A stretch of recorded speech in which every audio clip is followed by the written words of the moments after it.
नमस्कार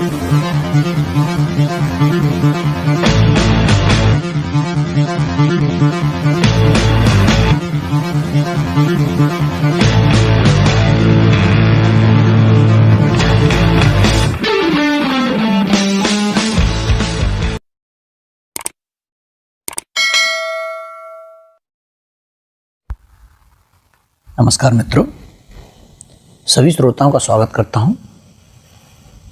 मित्रों, आज की प्रस्तुति में लेकर आया हूं सुभद्रा कुमारी चौहान जी की कहानी थाती। यह एक बहुत सुंदर कहानी है।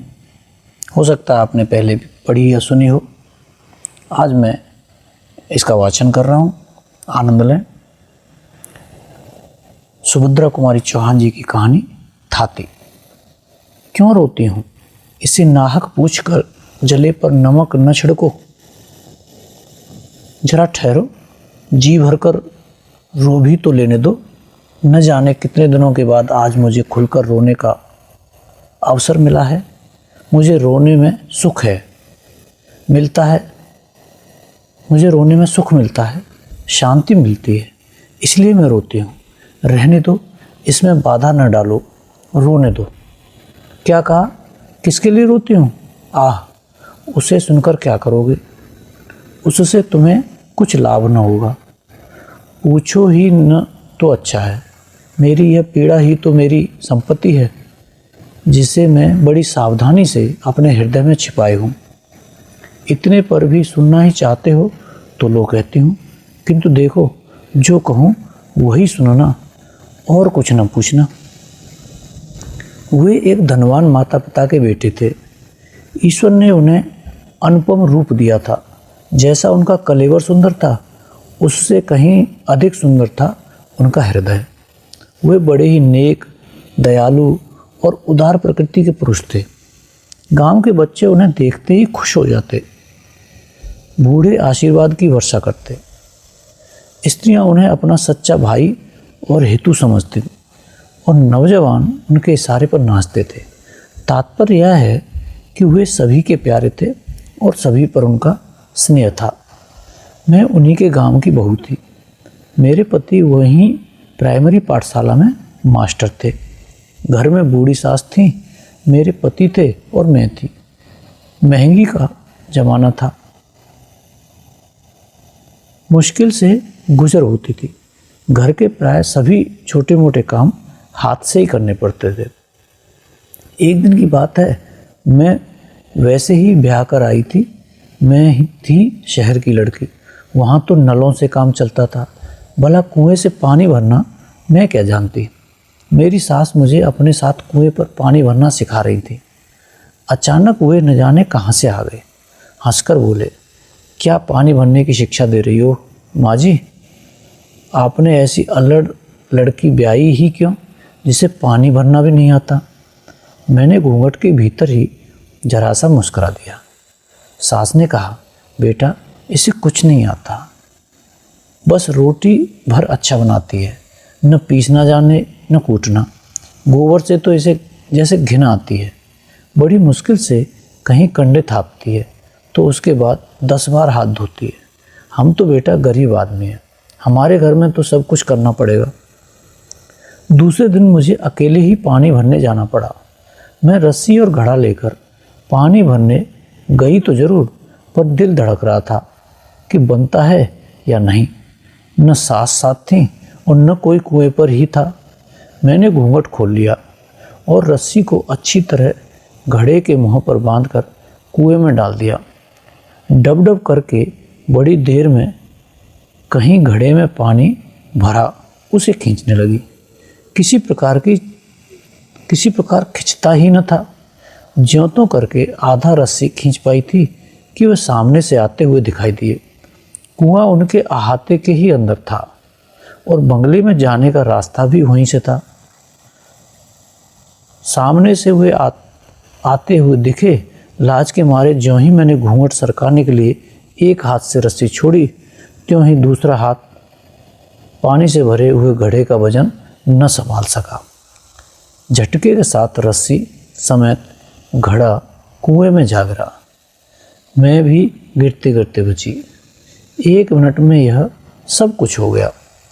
वे बंगले से कुएं के पास आ चुके थे। मैं बड़ी घबराई। घूंघट ऊंघट सरकाना तो भूल गई। झुककर कुएं में देखने लगी। मेरे पास तो रस्सी और घड़ा निकालने का कोई साधन ही न था। निरुपाय हो कातर दृष्टि से उनकी ओर देखा। मेरी अवस्था पर शायद उन्हें दया आई। वे पास आकर बोले, आप घबराइए नहीं, मैं अभी घड़ा निकलवा देता हूँ। फिर कुछ ठहरकर मुस्कुराते हुए बोले, किंतु आपने यह साबित कर दिया कि आप शहर की एक अल्हड़ लड़की हैं।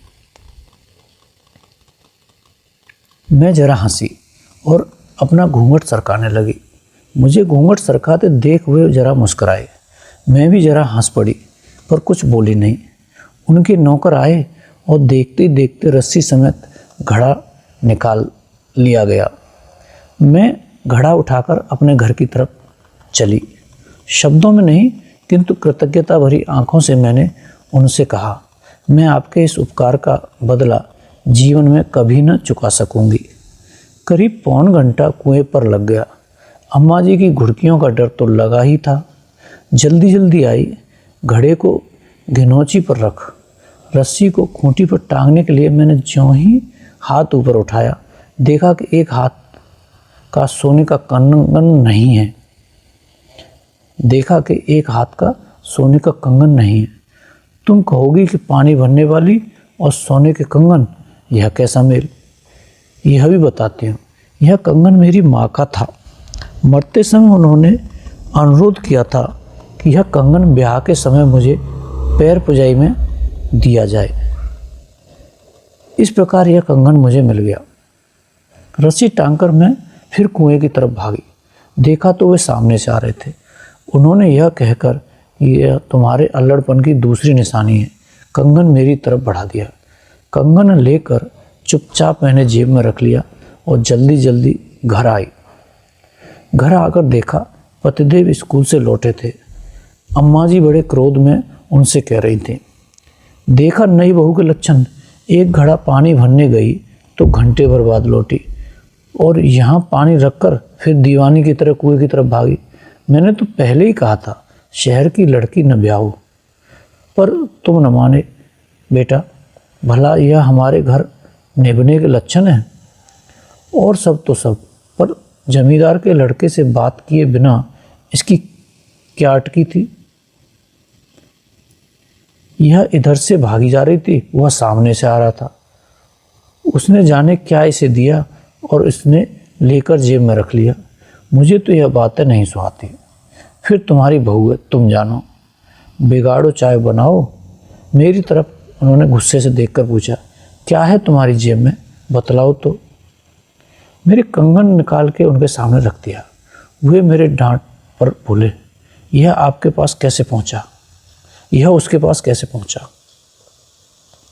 मैंने डरते डरते अपराधिनी की तरह आदि से लेकर अंत तक कुएं पर का सारा किस्सा उन्हें सुना दिया।